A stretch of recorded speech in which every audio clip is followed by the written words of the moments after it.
बिस्मिल्लाहिर्रहमानिर्रहीम। अस्सलाम वालेकुम दोस्तों, नई वीडियो में खुश आमदेद। दोस्तों, नए आर्मी चीफ के आते ही हवाओं के रुख बदलना शुरू हो गए। अरशद शरीफ शहीद के घर उनकी वालिदा से मुलाकात और आर्मी चीफ की यकीन दहानी, मैं सैयद हूँ, मेरा वादा है कि अरशद शरीफ के कातिलों को जरूर लटकाऊंगा। आर्मी चीफ के ऐलान के साथ ही हुकूमती सफों में हलचल मच गई। मीडिया पर ओल फोल बयानात देना शुरू हो गए। वीडियो की तफसील में जाने से पहले आप देख रहे हैं हकीकत की दुनिया डॉक्टर अली के साथ। हमारा चैनल सब्सक्राइब करके घंटी के निशान को दबाना मत भूलिएगा। इस वीडियो को ज्यादा से ज्यादा फेसबुक, व्हाट्सएप और सोशल मीडिया पर शेयर जरूर करें। शेयर और लाइक करने के साथ साथ कमेंट बॉक्स में पाक फौज जिंदाबाद, पाकिस्तान पाइंदाबाद और पाकिस्तान के गुमनाम हीरोज को सलाम का नारा कमेंट जरूर कीजिएगा। दोस्तों, पाकिस्तान के नए army chief lieutenant general Asim Munir, अभी तक उनके जितने भी इकदाम सामने आए हैं उससे पता चल रहा है कि नए चीफ ने एक तो गैर सियासी रहने और दूसरा पाकिस्तानी फौज और अवाम के दरमियान पैदा होने वाली खलीज को खत्म करने के लिए इकदाम उठाने शुरू कर दिए हैं। जी हाँ दोस्तों, खबर ये सामने आ रही है कि नए army chief general Asim Munir ने आते ही शहीद अरशद शरीफ की वालिदा से ताज़ियत की है और उन्होंने कहा कि मैं सैयद हूँ और वादा करता हूँ कि कातिलों को जरूर पकड़ा जाएगा। दोस्तों, ये एक इंतहाई हौसला अफजा बात है और बहुत ज्यादा पॉजिटिव चीज है कि आर्मी चीफ की जानिब से एतमाद दिया गया है और बताया गया है कि फौज गैर सियासी रहेगी। दोस्तों, यहाँ पे सवाल ये पैदा होता है कि शहीद अरशद शरीफ की वालिदा से मुलाकात के लिए और उनके घर में ताज़ियत करने के लिए अभी तक हुकूमती एहलकारों की जानिब से भी कोई न गया और साबिक आर्मी चीफ भी उनकी वालिदा से ताज़ियत के लिए ना पहुंचे, लेकिन मौजूदा आर्मी चीफ ने एक इंतहाई पॉजिटिव मैसेज दिया है। दोस्तों, इस बात में कोई शक नहीं है कि आर्मी चीफ का उनके सिर्फ एक वादे पर लोगों ने कितनी पजीराई की है। अगर वो इंसाफ के रास्ते पे इकदाम करने लगे तो इस कौम को कितना ज्यादा अच्छा लगेगा। खुद को सियासत से बाहर रखना और जिम्मेदारों को पकड़ने में ही मुल्क और इदारे के मुस्तकबिल है और वकार है। दोस्तों, दूसरी जानिब आपको ये भी बताते चलें कि शहीद अरशद शरीफ की वालिदा से मुलाकात के दौरान army chief general Asim Munir ने कहा कि माँ जी, अल्लाह को गवाह बनाकर कहता हूँ कि अरशद शरीफ के कातिल जेल में होंगे। दोस्तों, जैसे ही आर्मी चीफ की जानिब से शहीद अरशद शरीफ की वालिदा से मुलाकात में वादा किया है तो उसके साथ ही हुकूमती सफों में हलचल मचना शुरू हो गई है। राना सनाउल्लाह की जानिब से और हुकूमती एहलकारों की जानिब से अचानक बयानात का सिलसिला शुरू हो गया है। राना सनाउल्लाह ने कहा है कि फौज एक मुनज़्ज़म इदारा है, वहाँ किसी बंदे की पॉलिसी नहीं चलती बल्कि इदारे की पॉलिसी होती है। राना सनाउल्लाह ने कहा, अब अयाज सादिक की जानिब से जो सवाल सामने आया उसने कहा कि ज़िमनी इलेक्शन में शफाफियत काफी ज्यादा मशकूक है। वफाकी वजीर असद रियाज ने कहा कि मोने सिलाही के साबिक आर्मी चीफ से मुतल्लिक बयान के बाद हमें शक होता है कि पंजाब की 20 नशिस्तों पर जो ज़िमनी इंतखाब हुआ वो शफाफ नहीं था। जिन 20 नशिस्तों पर ज़िमनी इलेक्शन हुआ वो नून लीग की नशिस्तें नहीं थी, ये पीटीआई की नशिस्तें थी, जहां वो अपनी 5 नशिस्तें खो बैठी। ज़िमनी इंतखाबात जिन यूनियन काउंसिल्स में पीटीआई के दफातर नहीं थे वहां भी वो जीत गए, जिस पर हमें अचंबा हुआ। अयाज सादिक ने कहा कि इमरान खान असम्बलियां तहलील करें, हमारे पास इससे अच्छा मौका नहीं है। हुकूमत की तहलील के बाद इमरान खान के पास बैसाखियां नहीं रहेंगी।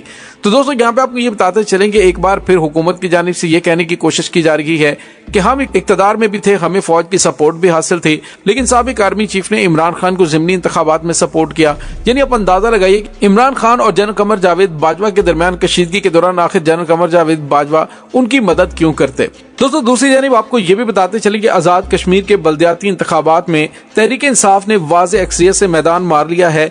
31 साल बाद होने वाले इंतखाबात में पीटीआई 800 से ज्यादा नशिस्तों के साथ पहले नंबर पर, जबकि आजाद उम्मीदवार 600 से ज्यादा नशिस्तों के साथ दूसरे नंबर पर रहे। तहरीक इंसाफ के आजाद कश्मीर में 31 साल बाद बल्दियाती इंतखाबात करवाने के फैसले से भरपूर फायदा उठाने में कामयाब रही।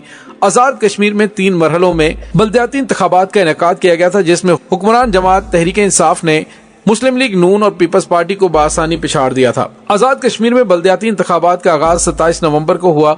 बल्दियाती इंतखाबात के पहले मरहले में मुजफ्फराबाद, नीलम और झेलम वैली के इजला में बल्दियाती इंतखाबात के लिए पोलिंग 27 नवंबर को हुई, जिसमें जिला कौंसिल की कुल 74 नशिस्तों में से 73 के नतीजे सामने आए। और अब मजमूई तौर पर देखा जाए तो तीसरे और फाइनल मरहले में भी पाकिस्तान तहरीक इंसाफ ने मैदान मार लिया है। यानी आप अंदाजा लगाइए कि इनकी हुकूमत भी है, लेकिन फिर भी ये इल्जाम अगर फौज पर लगाते हैं तो इससे बड़ी इनकी बदबख्ती क्या होगी।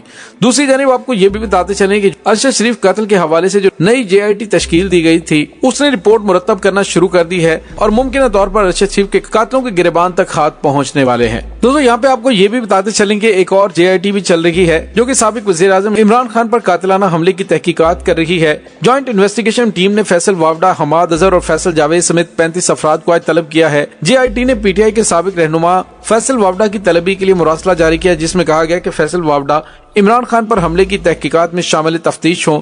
مراسلے میں انہیں ہدایت کی گئی کہ فیصل وابڈا تمام دستاویزات قومی شناختی کارڈ کے ساتھ کل پیش ہوں۔ جے آئی ٹی نے ڈاکٹر یاسمین راشد، حماد اظہر، فیصل جاوید، عمران اسماعیل، عمر سرفراز چیمہ کو بھی طلب کیا۔ جے آئی ٹی نے ان رہنماؤں سمیت 35 افراد کو طلب کر رکھا ہے۔ دوستو خیال ہے کہ پی ٹی آئی کے سابق رہنما فیصل وابڈا نے آزادی مارچ میں خون خرابہ ہونے سے متعلق بیان دیا تھا۔ 3 نومبر کو گجرانوالہ میں لانگ مارچ کے دوران تحریک انصاف کے کنٹینر پر فائرنگ کا واقعہ پیش آیا، جس کے نتیجے میں ایک شخص جاں بحق جبکہ عمران خان، فیصل جاوید سمیت 13 افراد زخمی ہوئے تھے۔ تو دوستو پاک فوج کے نئے سپہ سالار کے آتے ہی کچھ غیر معمولی اپائنٹمنٹس بھی ہونا شروع ہوئی ہیں، جبکہ نئے آرمی چیف نے اپنی واضح طور پر پالیسی بھی بتا دی ہے کہ وہ کس پالیسی کے ساتھ آگے بڑھیں گے۔ انہوں نے واضح طور پہ اپنے عزم کا اعادہ کیا ہے کہ فوج سیاست سے دور رہے گی، اور ساتھ ہی اعلان بھی کیا کہ وہ اپنے ادارے کے وقار اور آئین کی بالادستی پر کوئی سمجھوتا نہیں کریں گے۔ پارلیمنٹ چاہے تو وہ آرمی چیف کی مدت ملازمت میں توسیع کے قانون کو ختم کرنے کے لیے آزاد ہے، کیونکہ قانون سازی کا کام فوج کا نہیں ہوتا۔ انہوں نے کہا کہ فوج کا کام وفاقی حکومت کے ساتھ معلومات شیئر کرنا، ان کے احکامات ماننا ہے، نہ کہ ڈکٹیشن دینا۔ دوستو یاد رہے کہ ایک صحافی نے جنرل عاصم منیر سے وزیر اعلیٰ پنجاب چودھری پرویز الہی اور مونس الہی کے بیانات کے حوالے سے موقف جاننا چاہا کہ تحریک عدم اعتماد پیش کیے جانے اور وزیر اعلیٰ پنجاب کی تبدیلی کے موقع پر جناب باجوہ نے انہیں پی ٹی آئی کا ساتھ دینے کے لیے کہا تھا۔ ان سے پوچھا گیا کہ اگر فوج نے سیاست کے لیے کنارہ کشی کرنے کا فیصلہ کر لیا تھا تو ان کے پیش رو یہ سیاسی کردار کیوں ادا کرتے رہے۔ اس سوال پر آرمی چیف نے کہا کہ انہیں اس معاملے کا علم نہیں، لہٰذا وہ اس دعوے پر کوئی تبصرہ نہیں کر سکتے، تاہم فوج کا غیر سیاسی رہنے کا فیصلہ اٹل ہے۔ دوستو اگر یہ بات سچ مان لی جائے کہ چودھریوں کا دعویٰ درست ہے، تو انہوں نے آرمی چیف سے مشورہ مانگنے کی بجائے اپنا دماغ استعمال کیوں نہیں کیا۔ انہوں نے کہا کہ سیاست سے کنارہ کشی اختیار کرنے کا فیصلہ آرمی چیف کا اکیلا فیصلہ نہیں تھا۔ جو لوگ فوج کلچر کو جانتے ہیں وہ اس سے اتفاق کریں گے کہ لوگ اپنے رائے کا اظہار کرنے میں آزاد ہیں، اور کئی بار یہ رائے مختلف بھی ہو سکتی، تاہم جب کوئی فیصلہ کر لیا جائے تو سب کو اگر مگر کے بغیر اس پر عمل کرنا ہوتا ہے۔ انہوں نے کہا کہ جو لوگ مجھے جانتے ہیں وہ اس بات کی تائید کریں گے کہ میں نے ہمیشہ آئین کو مقدم سمجھا ہے، اور بحیثیت آرمی چیف ایسا ہی کرتا رہوں گا۔ انہوں نے واضح طور پہ کہا کہ میں آئین کی بالادستی اور ادارے کے وقار پر کوئی سمجھوتا نہیں کروں گا۔ فوج کا کام کسی معاملے پر اپنی رائے پیش کرنا ہے، اور فیصلہ کرنا وفاقی حکومت کا کام ہوتا ہے، پھر وہ جو چاہے درست سمجھے وہی فیصلہ کرے۔ دوسری جانب آپ کو یہ بھی بتاتے چلیں دوستو، بہرحال آرمی چیف نے اپنی ڈائریکشن طے کر لی ہے، اور انہوں نے بتا دیا ہے کہ ان کی ترجیحات سیاست کے اندر مداخلت نہیں بلکہ پاکستان کے چپے چپے کی حفاظت کرنا ہے۔ دوستو اس تمام صورتحال کے بارے میں آپ کا کیا کہنا ہے؟ کمنٹ سیکشن میں اپنے خیالات کا اظہار ضرور کیجیے گا۔ انشاءاللہ بہت جلد ملتے ہیں ایک نئی ویڈیو میں، تب تک کے لیے اپنا بہت سارا خیال رکھیے گا۔